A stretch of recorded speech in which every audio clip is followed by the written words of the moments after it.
Hello students, आपके अपने YouTube channel we winners में आपका बहुत बहुत स्वागत है। तो कैसे हैं आप सभी बच्चों? उम्मीद करते हैं अच्छे होंगे, पढ़ाई भी कर रहे होंगे। तो चलिए फटाफट आज की क्लास में भी हम लोग थोड़ी सी पढ़ाई कर लेते हैं। ठीक है, तो आज का ये वीडियो लाइक कीजिएगा, कमेंट कीजिएगा, शेयर कीजिएगा और अगर आज आप मेरे चैनल पर नए हैं तो सब्सक्राइब भी जरूर कर लीजिएगा। तो चलिए देर नहीं करते हैं, स्टार्ट करते हैं हम आज की क्लास। मैं हूं आकांक्षा और आज हमारा टॉपिक है लोकतंत्र, यानी इंग्लिश में अगर बोले तो डेमोक्रेसी। ठीक है, टॉपिक तो हमारा आज का आपने बहुत सुना होगा, ये शब्द हमारे कानों में बहुत जाते रहते हैं। ठीक है, लेकिन फिर भी अगर हम इसके बारे में डिटेल में समझने की कोशिश करें कि डेमोक्रेसी होता क्या है, लोकतंत्र क्या होता है, तो आपको आज की क्लास में ये चीजें पूरी क्लियर होने वाली है। डेमोक्रेसी कहें या लोकतंत्र कहें या जनतंत्र कहें या प्रजातंत्र कहें, सब चीजें एक ही हैं। ठीक है, क्योंकि आपका लोकतंत्र मतलब जनता का शासन होता है, प्रजातंत्र प्रजा का शासन होता है, जनतंत्र जनता का शासन होता है। तो कुल मिला के अगर हम कहें डेमोक्रेसी क्या चीज है, तो डेमोक्रेसी का अगर एक शब्द बोला जाए तो ये है जनता का शासन। अभी आपने देखा होगा रिसेंटली हमारे यहाँ अभी लोकसभा के चुनाव हुए थे, तो उसमें क्या हुआ था, हमने और आपने सबने वोटिंग की थी और वोट करने के बाद हमारे द्वारा चुने हुए जिन लोग वहां पहुंचे लोकसभा में, उन्होंने सरकार बनाई। ठीक है, तो ये जो एक उदाहरण है, ये सबसे अच्छा उदाहरण है आपका रिसेंटली आपका डेमोक्रेसी का।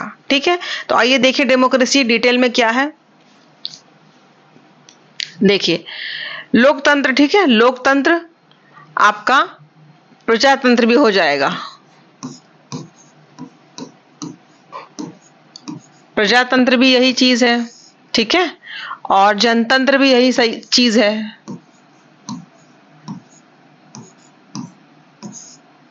ठीक है, तो आपका ये शब्द एक ही है। हम लोग डेमोक्रेसी में लोकतंत्र को ज्यादा सुनते हैं। लोकतंत्र डेमोक्रेसी शब्द का रूपांतर है, इसको इंग्लिश में हम डेमोक्रेसी बोलेंगे।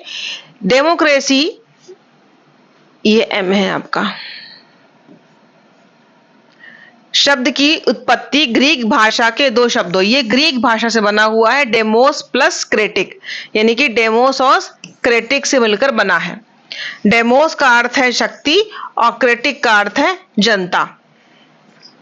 ठीक है, तो यहां पर अगर बात की जाए कि डेमोक्रेसी, एक सवाल ये बनता है ऑब्जेक्टिव में कि डेमोक्रेसी की उत्पत्ति किस भाषा से हुई है, तो आप ग्रीक भाषा को टिक करेंगे और ये डेमोस और क्रेटिक इन दोनों शब्दों के योग से बना है। ठीक है, तो इसका अर्थ हुआ, डेमोस का अर्थ है शक्ति और क्रेटिक का अर्थ है जनता, यानी कि यहां पर कह सकते हैं कि अगर डेमोक्रेसी की बात करें तो शाब्दिक अर्थ के अनुसार डेमोक्रेसी अथवा जनतंत्र का अर्थ है जनता के हाथ में शक्ति। क्या है जनतंत्र का क्या अर्थ है? जनता के हाथ में शक्ति, power of the people as a whole. ठीक है, यानी कि जनता के हाथ में शक्ति होती है, क्योंकि चुनता कौन है? जनता चुनती है। चुनाव में हम अपना वोट देते हैं और हमको जो प्रतिनिधि से पसंद आता है, अपने उस प्रतिनिधि को हम सरकार के पास भेजते हैं। ठीक है, सरकार बनाने के लिए भेजते हैं और इस तरीके से हमारे चुने हुए ही लोग जो है क्या करते हैं? गवर्नमेंट बनाते हैं, शासन करते हैं। तो एक तरीके से कहा जाए तो हमारे चुने हुए लोग पहुंचते हैं, इसीलिए इसको कहा गया आपका जनता के हाथ में शक्ति, क्योंकि हम जिसको चाहेंगे उसको वोट दे सकते हैं, जिसको ना चाहे उसको हम वोट ना दें। ठीक है, तो अब देखिए डेफिनेशन की बात करें तो इनका नाम आपने बहुत सुना है और इनकी परिभाषा भी बहुत कॉमन है और बहुत अच्छी है, इसको लिखिएगा जरूर एग्जाम में। अमेरिका के भूतपूर्व राष्ट्रपति अब्राहम लिंकन ने जनतंत्र की परिभाषा दी थी कि जनतंत्र जनता का, जनता द्वारा जनता के लिए शासन है। डेमोक्रेसी इज अ गवर्नमेंट, ठीक है, of the people, by the people, for the people. ठीक है, जनता का, जनता के द्वारा, जनता के लिए। ठीक है, ये डेफिनेशन बहुत अच्छी है, इसको आप जरूर स्टार मार्क कर रही हूं मैं, इसको आप जरूर लिखिएगा, बहुत अच्छा है, बहुत अच्छे से डिफाइन भी करता है लोकतंत्र को। ठीक है, नेक्स्ट देखिए अरस्तु की भी बहुत अच्छी है कि जनतंत्र जनता की सरकार है। लॉर्ड बाइस ने कहा कि जनतंत्र एक ऐसी सरकार है जिसमें शासन करने की शक्ति किसी व्यक्ति अथवा वर्ग के हाथों में न रहकर समस्त जनता के हाथों में सामूहिक रूप से होती है। लॉर्ड बाइस ने बहुत अच्छा लिखा। सीले ने कहा कि जनतंत्र वह सरकार है जिसमें सब भाग लेते हैं। तो अरस्तु, सीले, लॉर्ड बाइस, इन सब की डेफिनेशंस कितने अच्छे से लोकतंत्र को डिफाइन कर रही है, आप देख सकते हैं। और कोई भी 2 डेफिनेशन ले लीजिएगा और इनकी अब्राहम लिंकन की तो आप जरूर लिखिएगा। ठीक है, आगे देखिए। मैंने यहाँ बोर्डे की भी ली हुई है, मेजनी की भी लिखी है। ठीक है, इसका मैंने इंग्लिश में भी लिया हुआ है कुछ। एक हमने एरिस्टोटल इसकी ली हुई है, ए गवर्नमेंट बाय द मैनी। ये भी बहुत अच्छी है, छोटी सी डेफिनेशन है। देखिए, अच्छी सारी है, आपको जो भी पसंद आए वो आप ले सकते हैं। ठीक है, लॉर्ड बाइस की भी ले सकते हैं, सीले की भी ले सकते हैं।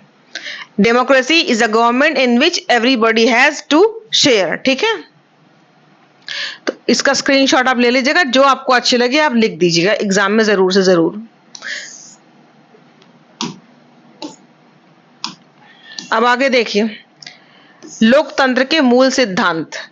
लोकतंत्र के मूल सिद्धांत, ये देखिए मैंने आपको डायग्राम बना के दिखाया ताकि आप एग्जाम में ऐसे ही बना सकें और अच्छे से मार्क्स पा सकें। क्योंकि अगर लाइन से लिखते तो शायद आपको याद भी नहीं होता किस तरह हमको एग्जाम में उसको लिखना है। ठीक है, तो ये चित्र आपको, मुझे उम्मीद है कि याद रहेगा। एज इट इज आप अपनी कॉपी में बना लीजिएगा।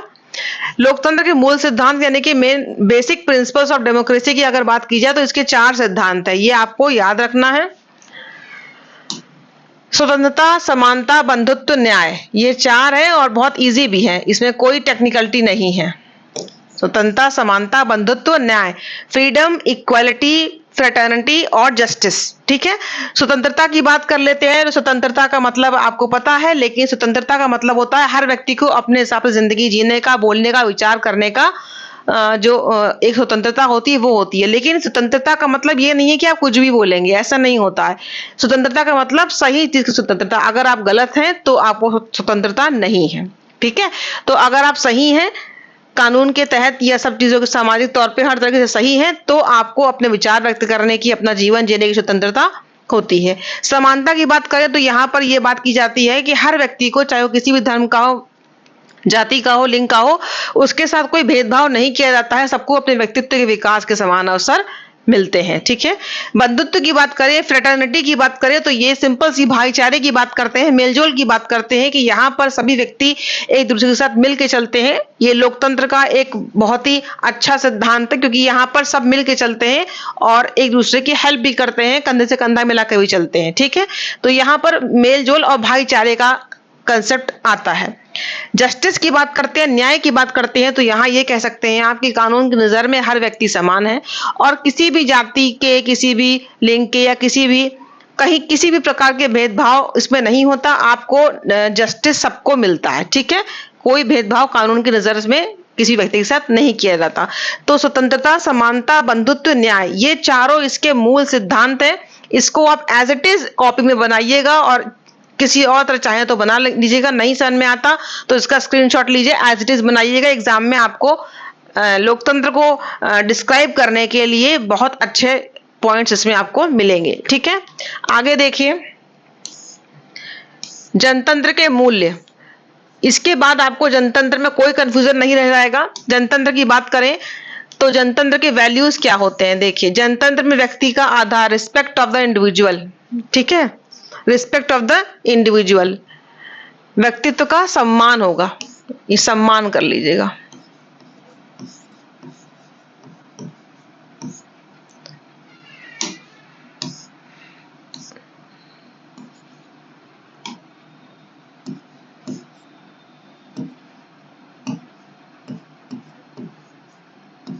व्यक्तित्व का सम्मान यानी कि हर व्यक्ति का, रिस्पेक्ट ऑफ द इंडिविजुअल, हर व्यक्ति का सम्मान की बात लोकतंत्र में की जाती है। यहाँ हर व्यक्ति का इंपॉर्टेंस होता है, क्योंकि हर व्यक्ति के वोट से ही गवर्नमेंट बनती है।